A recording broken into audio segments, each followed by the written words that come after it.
Hello everyone. So in the earlier video we discussed about the kinds of participles. In this one we will discuss the further points.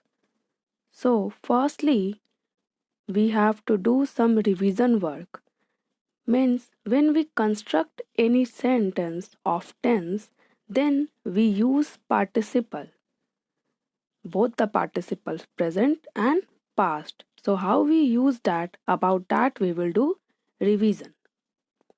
Firstly, when we construct any sentence of continuous tense, then we need present participle. We need present participle with the be verb, means with the verbs of be group. So, for forming continuous tenses, we need present participle like loving, loving here, okay, and be group is am, was, or shall be. So, I am loving, I was loving, I shall be loving. Now, when we construct any sentence of perfect tense, then we use past participle with have group. Past participle means loved, and have group we have, had, or in the future shall have. So sentences can be formed I have loved, I had loved, I shall have loved. So these two were of active voice. These two were for active voice. And third one is for passive voice. So whenever we construct any sentence of passive voice, then we need past participle with be group. Like I am loved by you, I was loved by you, or I shall be loved by you. So these are the types of uses of participles. Means we use present participle as well as past participle in the construction of tenses. Okay. Now we will move to the further points. So uses of participle. How participle can be used, we will discuss about that. So first use is attributively. Attributively means modifying the noun, means describing the noun. That is called attributively. Like the survey revealed some worrying results. Now, in the first example, see the survey revealed some worrying results. Now, you can see here worrying, it is a participle, and after that, there is a noun. Okay. The wind was blowing through the broken living room window. Now again see, the participle is broken. After that there is living room, the noun. Means whenever we use any participle attributively, then it should be placed before the noun. That means it will modify the noun placed after that. Like a rolling stone, gather no moss, rolling. What kind of stone? Stone, rolling stone. The child has a smiling face. Which kind of face? Smiling face. He is an amusing person. Which kind of person? Amusing person. He played a losing game. Which kind of game? Losing game. He is a drunken person. What kind of person? Drunken person. A burnt child dreads the fire. What kind of child? Burnt child. This is a boiled egg. What kind of egg? Boiled egg. So, from all the examples, you can conclude that when any participle is used attributively, then it modifies the noun placed just after that. Means it describes the noun, it gives the detail of the noun, that what kind of noun it is. Next use is predicatively. How predicatively it is used?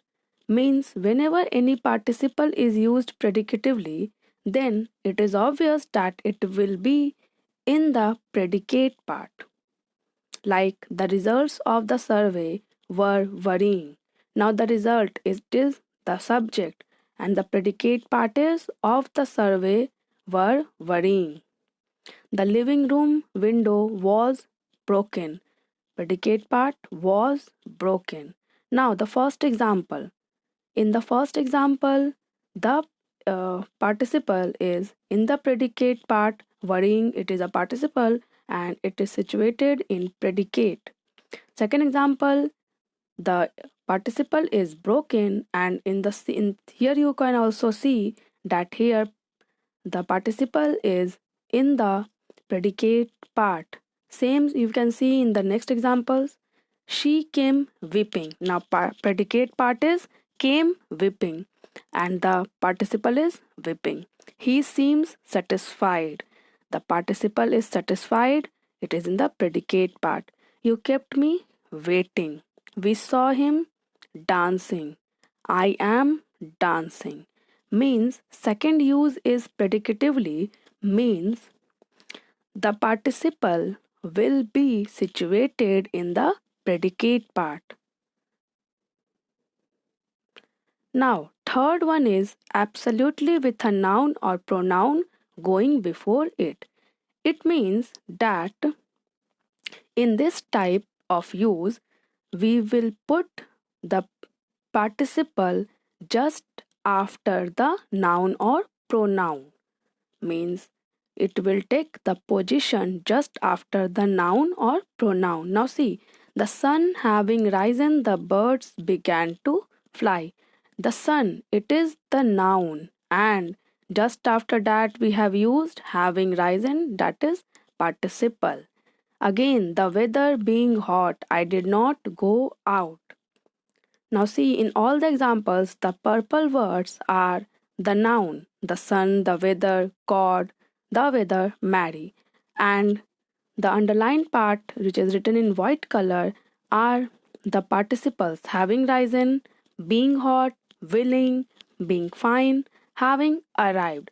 So you can conclude that in the third use, we use the participle just after the noun. And there are two more parts. We can find out two more parts from this. What is it? It is that,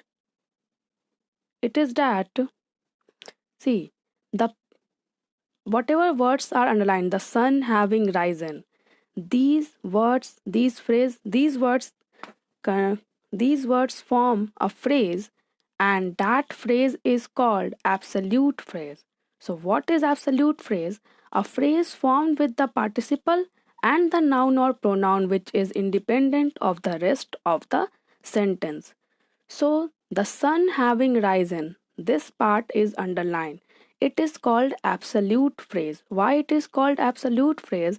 Because it is formed by adding the noun or pronoun and the participle, and this phrase is independent of the other sentence.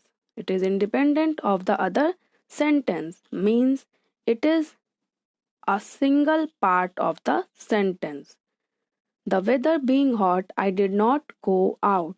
Again, the weather noun, being hot participle, formed absolute phrase, and they are independent of the sentence. So whatever words are underlined, they formed a phrase, and that phrase is called absolute phrase. Now second point is nominative absolute. So what is nominative absolute? So see, whatever words are written in purple means whatever noun or pronoun we use, that are called nominative absolute. So these were the few points that are in the third part, means third kind of use. Thank you, students. That's all for today.